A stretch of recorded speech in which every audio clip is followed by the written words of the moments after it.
Hey now, it's the Rob from 1061 KISS FM here with my 16-bit colleague. Hey guys, it's Steve, web contributor to 1061evansville.com. And before the NES had their robotic operating buddy, Nancy made this ROB. Yes, she did. Just shortly before.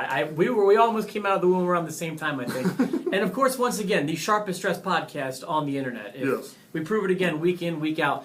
If you couldn't tell from Steve's introduction, today we're going to be talking about video game peripherals, video game accessories, things used alongside the console in gaming. And there is a long list of, well, let's see. Looking at the ones that I've written down, there are fun ones. There are brilliant ones, there are disastrous ones, there are nightmare ones. So let's go ahead and talk, Steve, about some of the greatest video game peripherals that have come down the pike. Okay. You want to get started? I think you have to get started with the NES Zapper. The Zapper, literally the first one on my list. Yes. And I do take kind of a chronological approach to mine, or at least system by system. The 8-bit era had the Zapper, the definitive peripheral, if for no other reason because it was packed in with most of the Nintendos. Yes. You could find some without the Zapper, but I want to say this. The Zapper, first of all, was a success. Yes. The Zapper was not a misstep or anything like that. And one thing that amazes me still about the Zapper is that you don't need to have a receiver. You just use the wire to connect to your Nintendo, and it knows if you hit it or not. Yes. Like, even by today's standards, you still need something receiving the signal on your TV. That's amazing if you think about it. That is, yes. It's definitely ahead of its time. Light gun technology, and you don't need to have, like, the receiver on top of your TV. I'm blown away by that. Along the same lines, also packed into old NESs, was the Power Pad. Yes.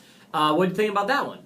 I didn't have too much interaction with the Power Pad. I did have, when the GameCube came out with the Mario Dance Revolution, the new pad, I played with that more than I did the Power Pad. Okay, the Power Pad to me was, it was not used for enough games, yes. And you could kind of cheat and like slap it with your hands if you needed to, but the Power Pad was big and elaborate, which in the 80s made it fun. Yes. You know, it was big, colorful, elaborate, and you could trick your parents into thinking you were exercising if you knew how to do it yes. right. What else do you have? We'll go to the other end of the spectrum, one that's not good. 26 years later, I still have no idea what the Power Glove does. Oh, how did I forget to put that on my list? The Power Glove is easily one of the most disastrous of the peripherals. The Power Glove had, like, do you remember the movie The Wizard? Yes. The movie I love the Power Glove. Essentially, it was like a 90-minute commercial for the Power Glove yes. in Super Mario 3. Any kid who's ever put on the Power Glove knows how ineffective that thing was. It was essentially a hunk of crap that you had to stick your hand into and made your controller less responsive. I mean, isn't that how it works? Exactly. They tried to put so many buttons so it looked like you were like the futuristic RoboCop from Back to the Future or something. But no, that did not make anybody's gameplay better. You mentioned at the top of the show, what about the robotic operating buddy? My man, Rob. Yes. He was for kids who didn't have a whole lot of friends. Yeah, he was. If you needed someone to be your player too, he'd sit there and rock the buttons for you in games like Gyromite. Yes. I did not have Rob.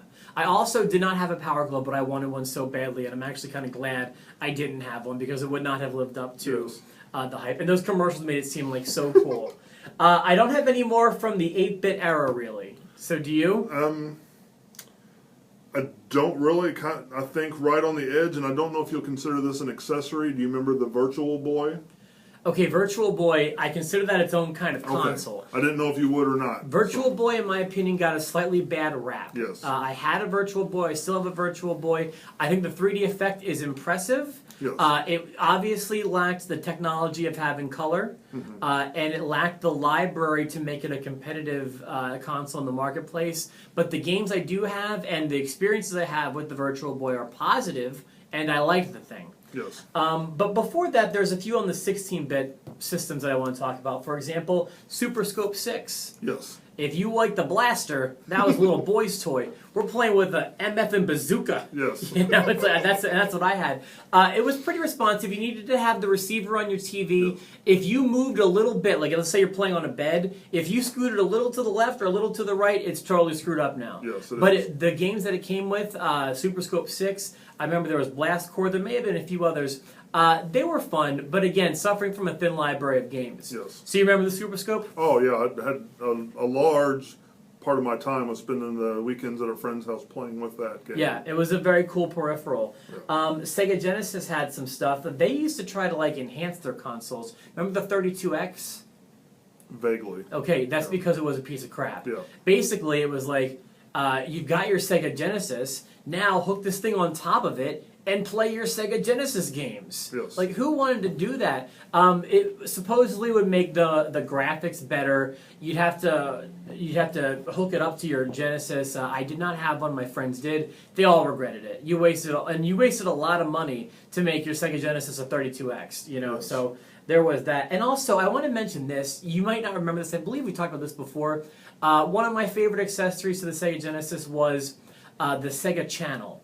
And I know Okay. not many people had the Sega Channel, I but did not. they didn't. Well, you didn't have the access to Yes. it. It wasn't available here. It was available in a very small number of cities. But in Philadelphia, I was able to access the Sega Channel, Oh. and I loved it. It was like something you stick into the cartridge slot, and it had a cable running to it from your cable company, and you could access 50 Sega games per month, and I Oh, wow. loved it.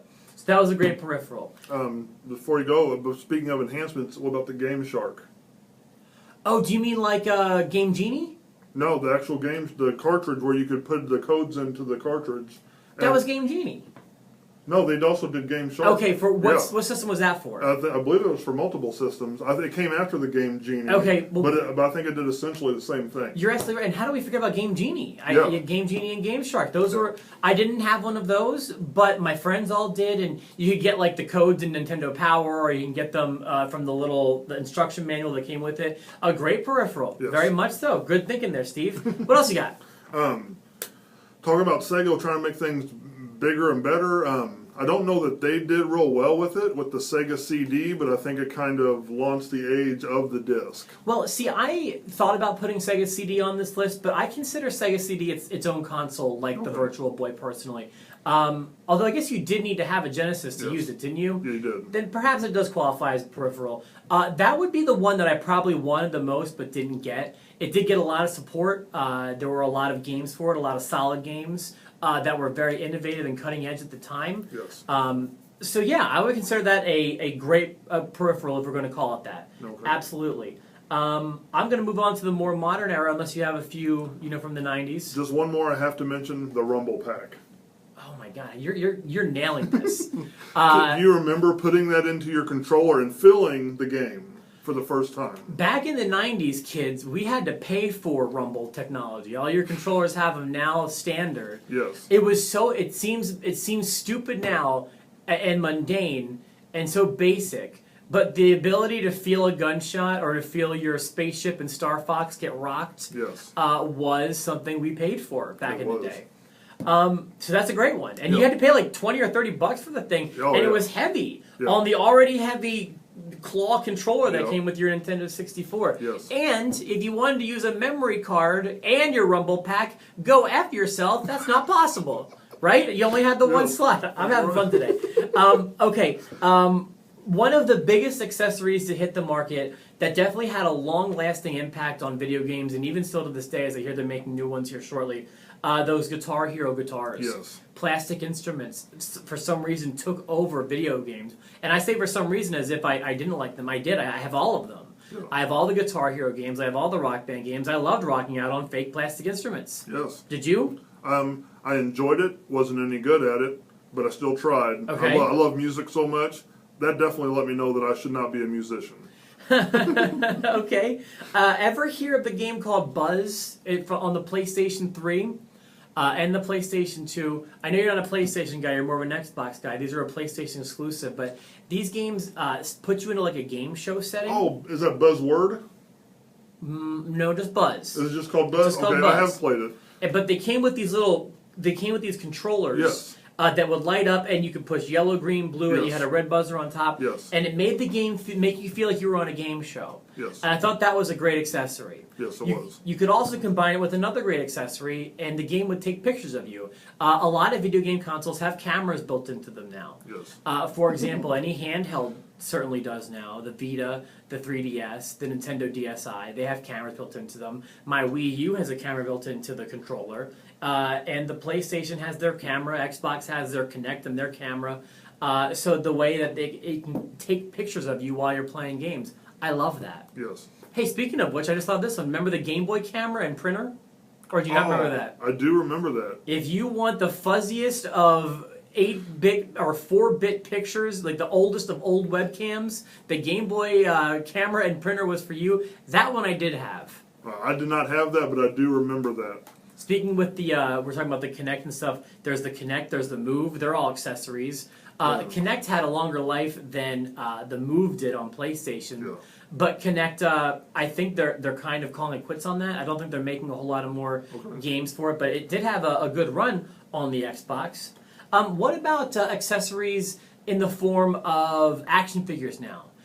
You've got Skylanders. You've got the Amiibo from Nintendo. Lego's about to make their own brand of these toys where you have to put the toy together and the game will interact with the figure. Have you had any experience with those things? Not too much with those. I've kind of gotten out of that realm of video games, but I mean it's monstrous. Read as Steve is a little bit more of an adult than I am, who still collects. I don't know about that. Mario and Yoshi amiibo in his home. But no, I can place the little figures on top of my game on a little reader, and it will interact with Mario Party 10 or Super Smash Brothers or what have you. It's priced. It's just milking me for money, but it's working. So screw you, Nintendo. Yes. The last one I really wanted to mention. Well, there's the stupid.